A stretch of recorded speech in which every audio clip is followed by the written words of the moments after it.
નમસ્કાર મિત્રો, મારી ચેનલમાં તમારું સ્વાગત છે। મિત્રો, યાત્રાધામ અંબાજીમાં આગામી 1 સપ્ટેમ્બરથી 7 સપ્ટેમ્બર સુધી ભાદરવી પૂનમનો મહામેળો 2025 યોજાવાનો છે। ગુજરાત સરકારના માર્ગદર્શન હેઠળ ગુજરાત પવિત્ર યાત્રાધામ વિકાસ બોર્ડ, જિલ્લા વહીવટીતંત્ર બનાસકાંઠા અને શ્રી આરાસુરી અંબાજી માતા દેવસ્થાન ટ્રસ્ટ અંબાજી સંયુક્ત ઉપક્રમે ભાદરવી પૂનમનો મહામેળો 2025 આયોજન કરવામાં આવેલ છે। અંબાજી ખાતે ભાદરવી પૂનમિયા સંઘની બેઠક યોજાઈ હતી। કેબિનેટ મંત્રી બળવંતસિંહ રાજપૂત આ મીટિંગમાં પહોંચ્યા હતા। આ સિવાય બનાસકાંઠા કલેક્ટર, એસપી, મંદિર વહીવટીદાર સહિત સમગ્ર વહીવટીતંત્ર ઉપસ્થિત રહ્યું હતું, જેમાં અનેક મુદ્દા પર ચર્ચા થઈ હતી।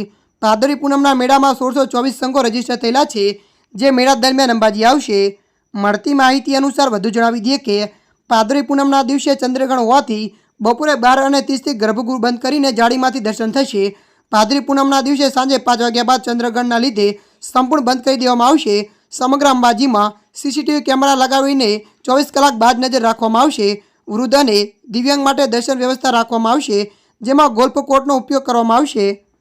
ત્યારે મિત્રો, હાલ માટે આટલું। મળીશું નવી અપડેટ સાથે। જો તમને અમારો વિડીયો પસંદ આવે, લાઇક, શેર અને સબસ્ક્રાઈબ કરી નાખજો। ધન્યવાદ।